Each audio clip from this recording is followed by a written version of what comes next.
we're gonna start with Henry. I'm gonna move all of my windows around on my screen so I can find the bio. Okay, so Henry Lien, whose thing has now covered him up. Okay, here we go.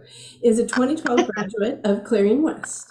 He is the author of the Pea Sprout Chen fantasy series. His short fiction has appeared in publications like Asimov's Analog, FNSF, and Lady Churchill's Rosebud Wristlet.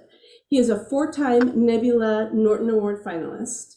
He also teaches writing for institutions including UCLA, which awarded him Instructor of the Year, University of Iowa, Writing the Other, and Clarion West. Henry has previously worked as an attorney and a fine art dealer. Born in Taiwan, Henry currently lives in Hollywood, and his hobbies include losing Nebula Norton Awards, and more about him can be found at henrylien.com. Please join me in welcoming Henry to read for us today.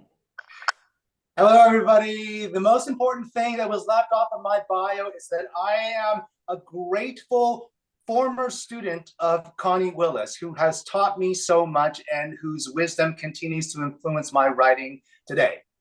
I am the author of the Pea Sprout Chen fantasy series, and Pea Sprout Chen is the story of a 14-year-old girl who leaves her homeland to come to a new country to study a very unusual sport combining figure skating with kung fu.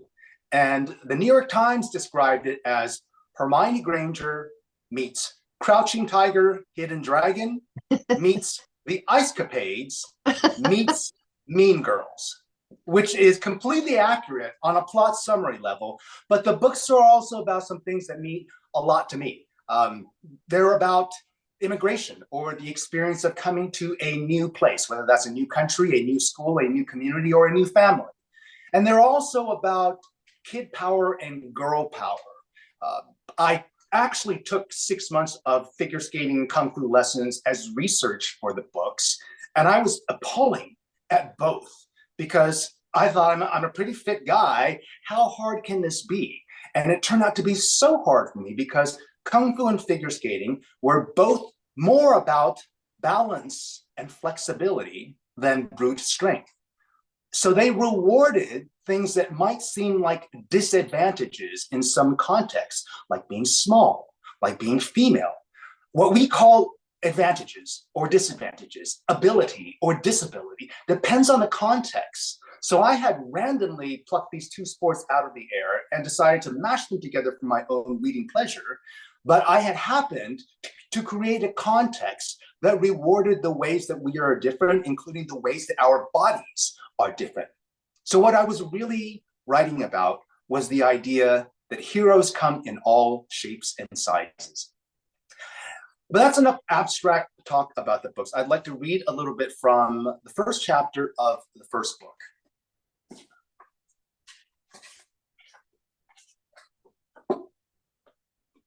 I commit this venture to the Imperium of Xin. I commit this venture to the radiant Empress Dowager. Today, I, Chen Pea Sprout, sail into the city of Pearl.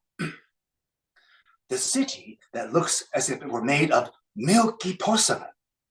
The city that looks as if it were poured, not built. The city that is always busy with racing, jumping skaters from the smooth white boulevards to the sweeping white roofs. I, Chen Pea Sprout, a girl from the village of Serenity Cliff in the province of Shuaishan of the shining empire of Xin, sail today into this city of legend. Today, I begin my studies at Pearl famous Academy of Skate and Sword, where I, a girl of just 14 years, shall become a legend of Wu Liu, the beautiful and deadly art of martial skating. The Empress Dowager would be disgraced if I achieved anything else, for I am the first student from Xin to attend the finest academy under heaven, devoted to the only form of kung fu that is performed on bladed skates. The ship, the ship docks at a jetty made of white filigree. I skate down the disembarking rail with the other passengers. Everything here is made out of this substance that they call the pearl. And even though the whole city is ribboned with waterfalls and fed with canals, the pearl itself is dry and never melts. My Academy scroll says that the gondolas are the easiest way over the sea to the string of islets on which the Academy sits, but I have to board them before they stop running at sunset. I am blocking the main path of the boardwalk, so I skate off to the side and huddle next to a series of pungent vats that must belong to some sort of stinky vinegar tofu factory. I notice two boys in official-looking uniforms watching me. I bow and say, "Hail, brothers." "Brothers," they say together, then laugh. What is there to laugh at? "Lien, eh?"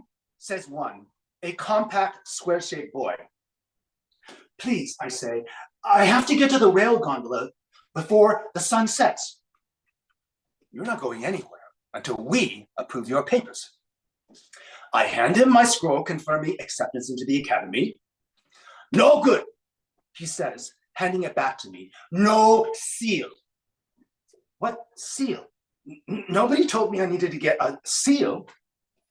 "No seal. No admittance further into our city." "Where do I get a seal?" "If you're Lien, you have to get the seal from the office of the Minister of Culture for your province." "What might that be?" I ask, trying to keep my voice even. I'm going to miss the last gondola. The boy squints at the setting sun. "If you start swimming now, you might get back in time to see the rest of your class graduate." This can't be. The Empress Dowager would have provided me any necessary documents. Then I notice the words on the boys' sashes. Number 1, best quality, auspicious Golden Dragon, discount Wu Liu Academy, and Noodle House. My heart fills with 1,000 throbbing fists. These boys are only students as well, not officials. And they make me stand here like a fool while the sun sets over the horizon. I want to teach them a lesson, but I know I should just skate away. "Hey, what's in your basket? Bombs?" The boy grabs from my basket. I enter into the single-toe butterfly spinning leap, ending with a diagonal toe kick. The boy's arm goes flapping against his own shoulder, the force of my kick sending it vibrating. The pearl here is so smooth, so responsive. I stand with my skates biting deep into the surface, my palms crossed in blade position, ready for more combat. The boys circle out to either side of me and charge. I launch into a defensive move, the iron parasol spin. I dive onto my fingertips and split my legs above me, my skates rotating in a deadly circle that spins faster and faster. The boys scrape backward from my flashing blades, but they've built up too much momentum, and now they're sliding toward me. When they're about to meet the steel, I pull in my skates, channel the gathered chi energy of my spin, and use my knees to knock them back. The boys land on the edge of the vat of stinky tofu. They spiral their arms and pedal their feet wildly to keep from falling into the stew. I leap up, balance my skates on the edge of the vat between them, and grab the fronts of their robes in my fists. On the horizon, the sun is almost touching the water. "Where are the rail gondolas to the Academy?" I say. The boys answer only with sneers. "I'm going to ask each of you where the rail gondolas are. And you'd better say the same thing, or you're both going into that vat. Now, whisper in my ear." I bend my ear to the slimmer boy. "You first," he says. "It's to the east, just past the Dolphin Embassy's water court." I bend my ear to the compact boy. He spits out, "Your ancestors leaked out of rancid turtle eggs, shitty and pig."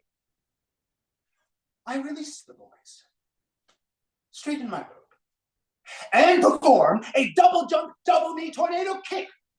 I send them both flying into the vat of stinky tofu. So that's Pea Sprout's first day in her new country. Not a good first day, but throughout the course of her first year at the academy, which is the first book, she learns something very important. And that is that just because you're not from here, it doesn't mean that you don't belong here. And all of the important life lessons that Pea Sprout learns while she's at the academy were actually hidden in a song that she heard on the very first day of arriving at the academy. And I'm going to play the song for you now. This instrument is called a sanshin in Japanese, or a sanxian in Mandarin, or a saswan in Taiwanese. And I did not know that before writing these books and doing author appearances, because I had never played a stringed instrument or guitar or banjo or anything like that. But I wanted to learn a few chords so that I could do this, so I could bring an artifact from the world that I had built into our world that is as real in our world as theirs. And I couldn't, create a city, but I could make a song. And the song would be the same in their world as our world. And I also wanted to demonstrate to people that it's more important to do something that you've always wanted to do, like play a stringed instrument, but we're maybe a little afraid of doing, than it is to be perfect. So that's my way of saying, this is not going to be very good. Please go easy on me. All right, this is called the Pearlian New Year's song. If I learned just one thing, then the year has not been wasted. If I traded one illusion for a revelation, if I kept just one friend, then the year has not been wasted. May we meet here in the new year, may we meet here in Pearl. If I kept just one friend, then the year has not been wasted. May we meet here in the new year, may we meet here in the new year, may we meet here in the new year, may we meet here in Pearl. May we meet here in Pearl. May we meet here in Pearl. So that's a little glimpse into the world of Pea Sprout Chen. It's a world that's filled with action and humor and fun and brightness, but it's also about some very real things. And but that's growing up. It's learning that the world is filled with dark and light, filled with bitter and sweet, and that the world is far from a perfect place, but we can't wait for it to be a perfect place before we are going to decide to be happy in it. So thank you for sharing this glimpse into the world of Pea Sprout Chen. May we meet here in the new year. May we meet here in Pearl. That's wonderful. Woo! There we go. That was awesome. With a musical accompaniment. I love it. Tell me the name of the instrument one more time. Sanshin, S-A-N-S-H-I-N. It means 3 strings. Nice. Awesome. Okay, so we will do a Q&A at the end of the readings. So I'm going to go ahead and introduce Connie. So if anybody has questions, just go ahead and tuck them into the Q&A, and we will do 10 minutes, 15 minutes, whatever we have time for of Q&A after both the readings. Okay? Okay. The inimitable Connie Willis, who's a member of the Science Fiction Hall of Fame, a grandmaster, and a very funny and kind person that I call a friend, has received 7 Nebula Awards and 11 Hugo Awards for her fiction. She writes about time travel, aliens, plagues. She likes rom-com and humor. And she has some of the most award-winningest works, including her Hugo Award-winning novels Doomsday Book and To Say Nothing of the Dog, short story Firewatch. Her most recent novel is The Road to Roswell, in which strangers are kidnapped by an adolescent alien that looks like a tumbleweed. And with that, I will give you Connie Willis. Please join me in inviting her to read for us today. No, I can't find my cursor. Here we go. Hi, how are you? I first of all would like to start by apologizing that I can't be at the Locus Awards this year. I am somewhat disabled right now. I'm waiting for a hip replacement, which will happen later in July. And I really am looking forward to the surgery just because I want to get back to actually being able to get around. They very kindly invited me to come to the Locus Awards this year and speak, and I just couldn't do it. And I probably would have been coming today or tomorrow, and I have had the worst week as far as getting around that I have had so far. So it was a smart decision, but I'm still really sorry about it. So anyway, hope to see all of you next year. So anyway, I am currently working on a time travel novel. When I tell people I'm going to have hip replacement surgery, they're like, are you getting any work done on the novel? Which clearly that's all they care about. So yes, I am, because I can sit down and work on the novel, and I can't, if you ask me about the dishes and the ironing and the housework and everything else, not so well, but I am getting a lot of work done on the book. It is the latest novel in my time travel my Oxford time travel series, and it's called it's called The Spanner in the Works. And this is from the very first chapter. So, and I'm not going to explain anything. If you don't, I think you can pick up everything you need to know. It was a bad idea. The moon obviously wasn't up yet. There was no light at all. She couldn't even make out the silhouette of Tintern Abbey against the sky. I should have brought a flashlight, she thought, or a burning torch like Wordsworth would have. Maybe you just should give up and go back, she told herself. But Wordsworth had had to deal with a lot more than darkness to see the Abbey. He'd had to hike or ride or row through miles and miles of wilderness to get there. She could surely go a few yards on a flagstone path. But after tripping twice over an uneven edge of the pavement and nearly falling flat on her face, she decided she'd better stand still and give her eyes a chance to adjust. And after a few minutes, she began to make out the outline of the roofless church, black against the slightly less black sky, and then some stars, and finally the transept door that they'd gone through that afternoon when they toured the church. And keeping one hand on the wall, made it into the transept and then into the nave. At least in here, there wasn't anything to trip over. The rubble from the collapsed roof and the fallen pillars, which had been there in Wordsworth's day, had all been cleared away in late Victorian times. It was too dark to see the grass that carpeted the interior of the church, but she could feel its springiness underfoot, and after a minute she could make out the arches of the windows which lined the nave, and then the rose window to the west. But if she wanted to see the moon rise, she needed to be looking east toward the arched chancel window. She accordingly turned around and faced its barely visible outline. There was no sign of the moon yet, not even a glow over the wooded hills, and she had no idea when there would be. She wished she'd checked to see what time moonrise was. She had a feeling it should be up by now. It was getting chilly. A cold breeze was blowing in through the open windows. She rubbed her arms, wishing she'd brought her coat. I need to find a warm corner, she thought, and a place to sit down, like Dorothy Wordsworth. Wordsworth's sister had written that she'd sat a long time in a deep niche and watched the moon.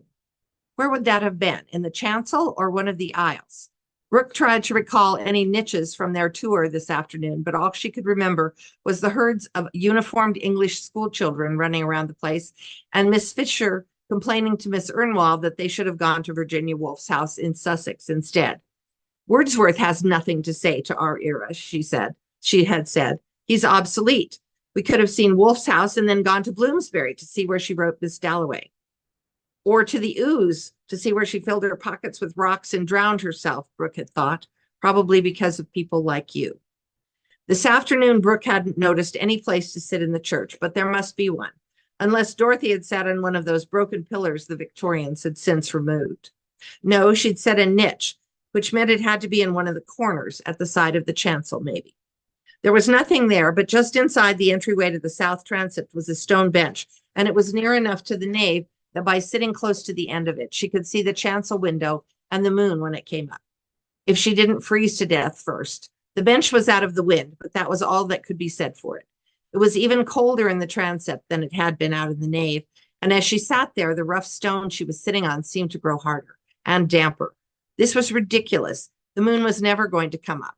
It had been a stupid idea. Dorothy Wordsworth had obviously been here at a much warmer time of the year, or the weather had been milder in 1820.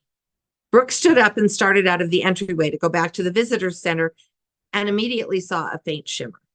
There it is, she thought, finally, and stopped, standing just inside, her hand on the cold stone door, watching the pale light framed by the chancel window.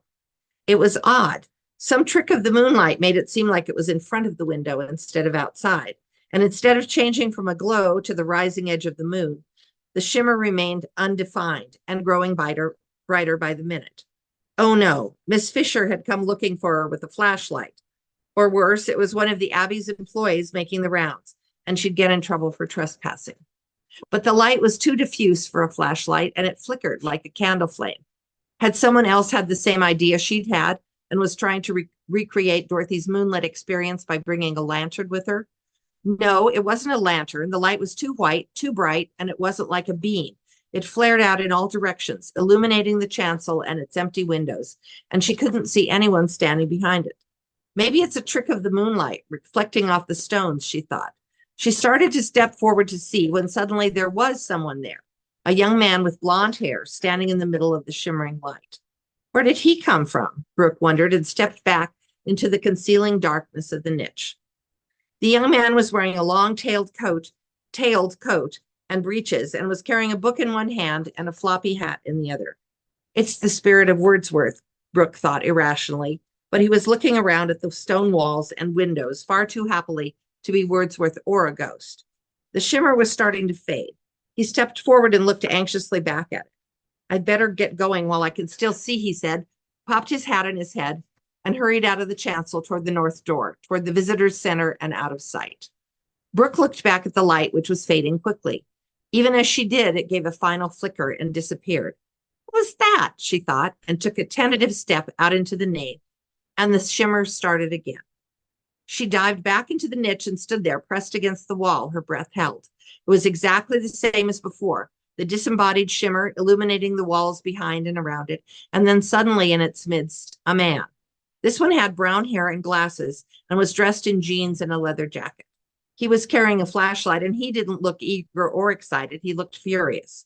He stepped out of the light the second it began to fade and whispered urgently, Pratt, are you here? Pratt. When there was no answer, he switched on the flashlight and shone it around the chancel. Pratt, he called more loudly, where are you? No answer. Are you there? It's me, Burden. Still no answer, and after a long minute, he crooked his arm and shone the flashlight on it, obviously looking at his watch, and then stepped forward out of the chancel, shining the flashlight on the nave. Brooke pressed herself against the icy stone wall, wishing she'd retreated further into the recess, but was afraid if she moved now, he'd hear her. Pratt, he called, shining the flashlight on the pillars of the north aisle. It's me. Where the bloody hell are you? He swung the flashlight around to the south aisle, to the nave, to the transept door. Brooke flattened herself even further against the wall, trying to keep out of the beam's reach, but he only gave it a passing sweep and then shone the flashlight on the upper walls of the clerestory. No, Ivy, he muttered. Bugger. That means it's not 1820, and you've run off somewhere. I've told you 1,000 times, ascertain your bloody temporal location before you leave the drop area. But did you listen? Of course you didn't. He started down the nave, swinging his flashlight in wide sweeps, down the nave to the west end of the church. He strode over to the north side of the nave, shining his flashlight on the grass at its base, and then started back along the north side, shining it on each of the stone window frames, obviously looking for something, which didn't make any sense. The first guy hadn't been anywhere near there. Nevertheless, he found something, not on the ground, but wedged in the tracery of one of the windows. He transferred the flashlight to his left hand, reached through, brought it out, and shone the light on it. It was a piece of paper. The tour schedule, Brooke thought, left behind by someone who put it down to take a picture, or a brochure of the Abbey. Whatever it was, it only seemed to make him angrier. Tintern Abbey, June 10th, 1975.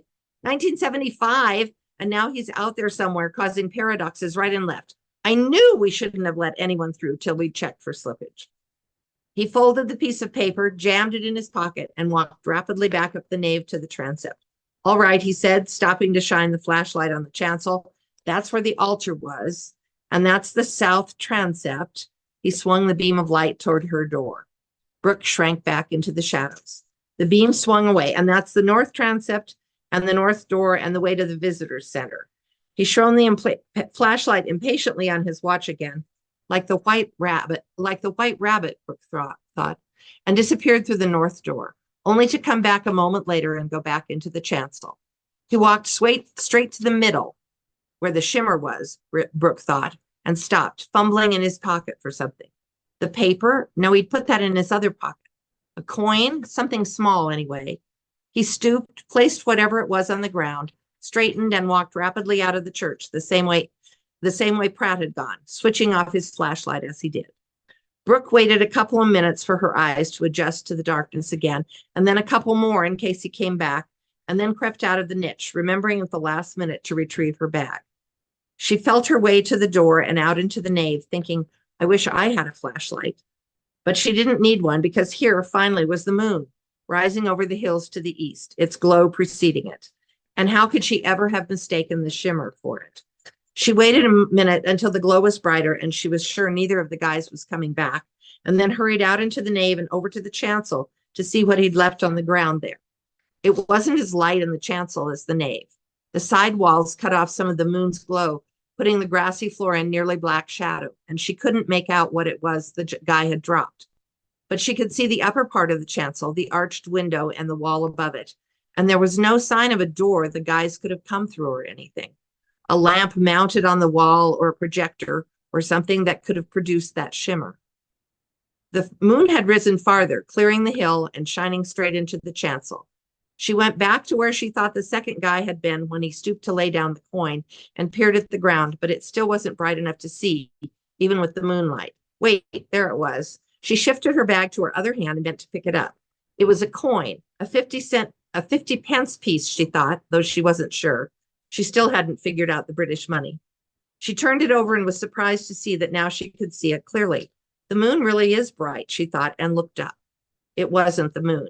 It was the shimmer, which had apparently started up again while she was looking at the coin, and which was now all around her. It flared into a blinding brightness. What? She said, and put a hand up to shield her eyes from it. The shimmer grew brighter, completely enveloping her. No, she said, I have to get out of here, she thought, and clutching her bag to her chest, stepped blindly forward into a large room bordered with machines. A dark-skinned man in a lab coat was standing in front of them talking to a red-headed young woman. She had on a lab coat too and was showing him some papers.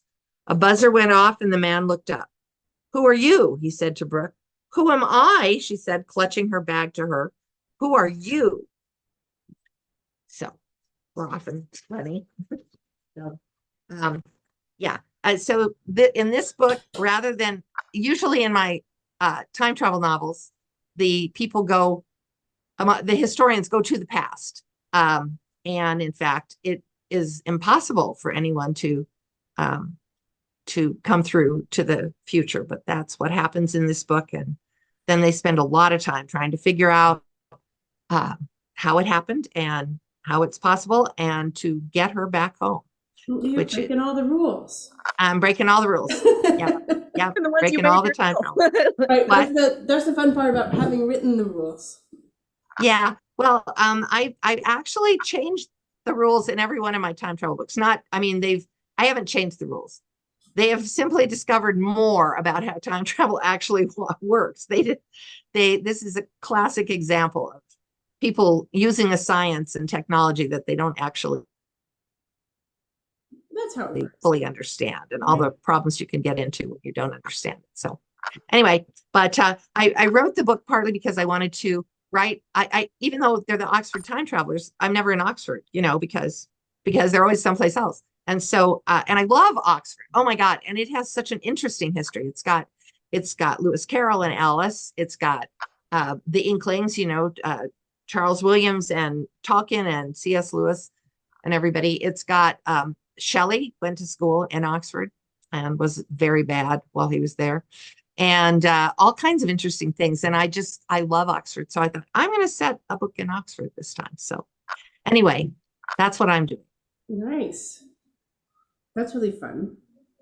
I like that. Breaking rules, we've got Peace Sprout up there breaking every rule. That's correct. And sort of questioning that the rules are really who's enforcing these rules. So, yeah, I love that. The whole introduction to the character is fantastic there. So will you describe a little bit more about the greater world, Henry, of the greater world of Peace Sprout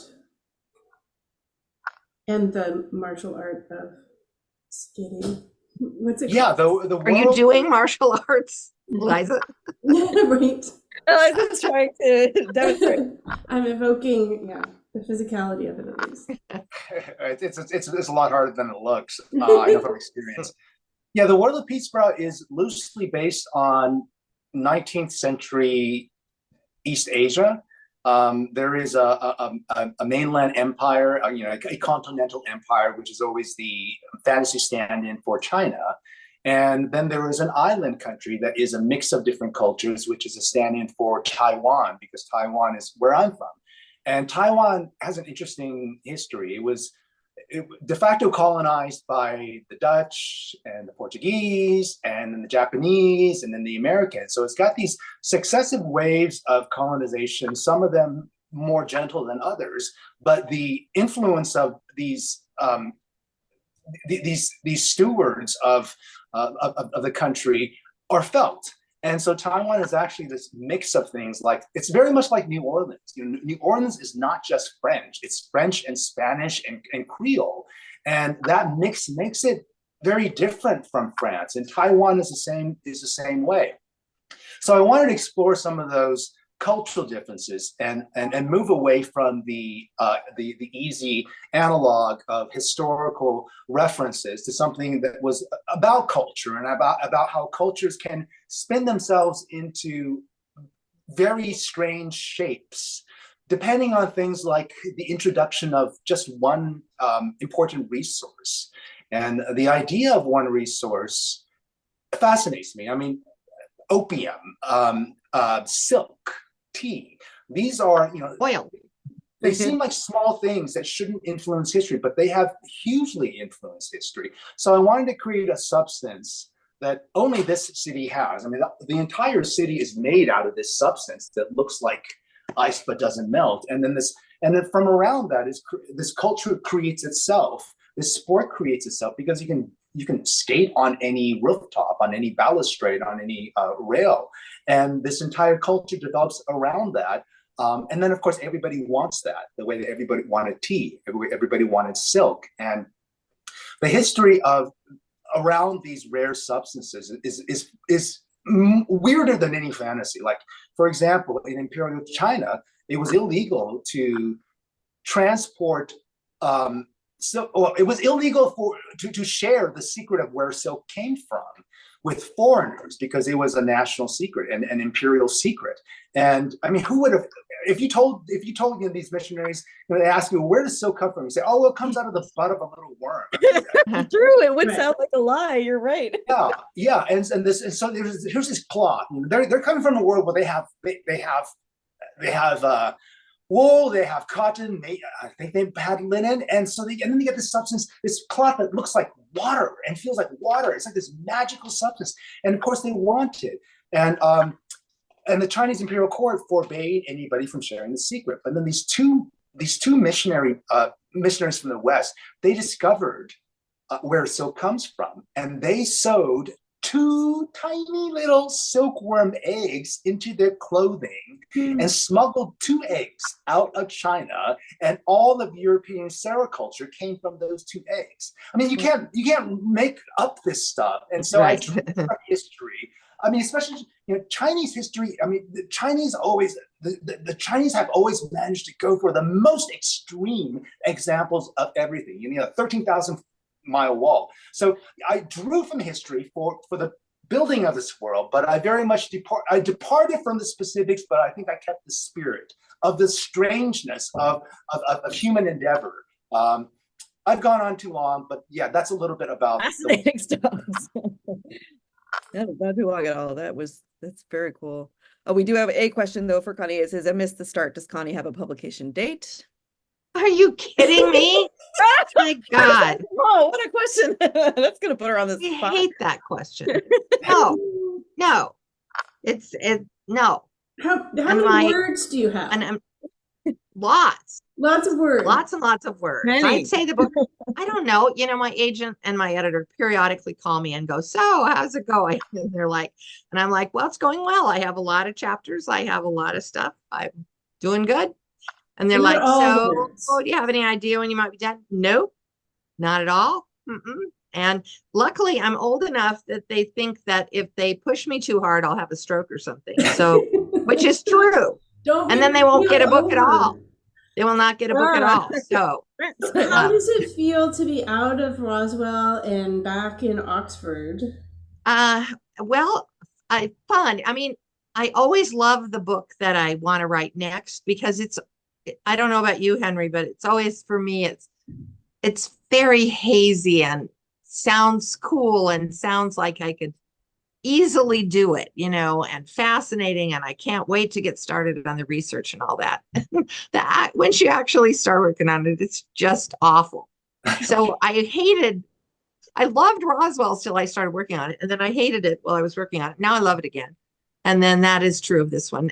This one is just now work. I mean, it's lots and lots of work and but it sounded good when I started it. I really liked it then. And I really like the one I'm thinking about next. So that's the kind of the carrot that keeps me going. So Connie, do you ever hop back and forth on multiple tracks simultaneously between projects?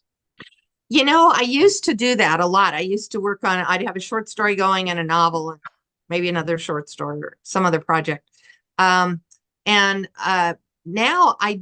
I haven't worked on anything except this novel, but I work on different parts of it because I'll get stuck on one part. And so then I'll go, so like I have most of the end done. But that doesn't mean I'm near the end. I just mean, and then in this story, they keep trying to send my heroine back and she doesn't go back. She goes other places, which seem random to them, but are not actually random. And so those are sort of freestanding, I can write those. She ends up at one point on Westminster Bridge in the 1930s in the middle of a fog. And that I can just write any old time. I don't have to connect it to anything else because it's sort of freestanding there. So I have a lot of that part done and stuff, but yeah. So I kind of bounce all over the place writing. Do you write front to back? I generally write front to back, but I also do write out of chronological order because of the same thing. If I'm excited about a scene, I want to channel that enthusiasm when it's there because I think it shows on the page.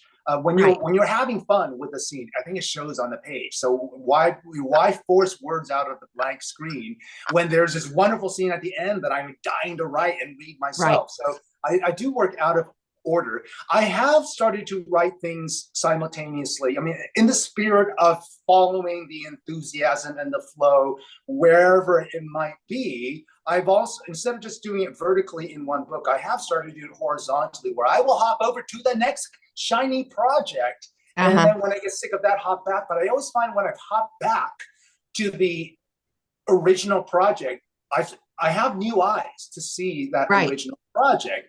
That sojourn into the future, into the next book, ends up letting me see my current project in a different way. And sometimes it's small and sometimes it's absolutely transformative. So I'm a big fan of multitasking. I hate the idea because having, like many writers, for much of our lives, we work towards the dream, the shining dream of only doing one thing, only writing instead of having a day job.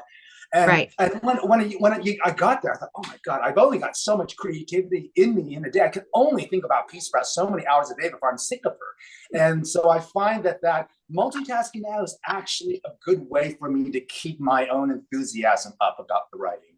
Right. And it's a way to keep from wasting time, which you would have to waste while you, I think it was Mark Twain who called it filling up the well while the well fills up again. Absolutely. And you can either sit around, till it fills up again, or you can work on something else and then wait for the ideas to come. So yeah, I do think that you get to a point, tend to get to a point in a book where I'm like, okay, now I'm within sight of the end. And I think I can go straight ahead for now and put all the pieces together and fix all the problems and do it without focusing on anything else. But that's really close to being done with the book. Till then, like Tom Sawyer, or I just read a quote from H.L. Mencken. He said, oh no, I'm sorry, it was Robert Benchley. And he said, people are capable of doing any amount of work, so long as it is not the work that they are supposed to be doing at the moment. And I think that's very true for writing. Right. Very, very true. Someone in the comments is wishing you everybody the best of health, and with the hip situation. And I don't see any other questions in comments. But if you have any, you're welcome to put them in Q&A and in the webinar chat. I've got a question for Connie. Connie, have you ever thought about writing a book about the craft of writing? Yes, actually, that's one of the things I work on when I work on that for about a half an hour a day. Excellent. And I have a number of chapters written. Excellent. I was doing these 1-hour workshops at like conventions. They'd have me talk about theme or foreshadowing or something. I was supposed to, had I come to Locus Awards, I was going to do a workshop on foreshadowing. And so I decided that I should start writing those down and into essay form. And because I think the best thing I have to offer with the writing craft is I have a lot of examples. And what I hate about writing books when I read them is they don't have any examples. Yeah. And they'll say, well, you should do this. And you're like, I have no idea what you're talking about. Yeah. So, and I always think in examples. And when I lecture, that's what I do, is I have a bunch of examples. So yeah, I am working on it. Thank you. I did not pay Henry a quarter to ask that question. Did you know what it is? Did you tell him? I learned so much from Connie at Clarion West, which was where Connie was my teacher. I mean, there are just some structural things. We talk so much in writing, in writing instruction. We talk so much about abstractions, and there's a lot. We talk about identity and writing what you know and all these things. Yeah, those are all great. I came to Clarion West wanting to know some of the tricks of the craft, and Connie gave me those. I mean, there were some things that make this book what it is. I mean, for example, Peace Sprout can be quite a pill. And I learned a trick from Connie about how to write a character that is not, candy coated, a character who is, she's an unusual character in that she truly has no self-esteem issues. And if you've met anybody who has no self-esteem issues, you understand they're really annoying. They can be really annoying. So how do you get people to read a book and sympathize with a character that might not be all that appealing? And Connie taught me a trick. You just make them fail again and again and again. Maybe through self-inflicted wounds. The fact that you've set it up so they keep failing is going to make people keep turning pages just to see if they're ever going to win and learn anything, because they've maybe learned something. Maybe learn to stop inflicting wounds on themselves. And so that was one trick that really helped me write a character that was true to my own young adulthood. I was an obnoxious kid, but I learned and I became, the sweet and loving person that you see before you now. But I wanted to be true to the experience. I also didn't want people to throw the book across the room. And Connie's trick was how I entered into that. So thank you, Connie. Well, you're very welcome. Well, the interesting thing though is, you know, when I teach these things, and I always say that these are not the rules of writing. They're not, they're just things that can maybe help. But I had one guy attend one of my lectures, and after it was over, he said, you know, I used to think you're a really good writer, and now I realize it's all just a bunch of tricks. And I said, yes, that is correct. It is a bunch of tricks. However, you want to know a secret?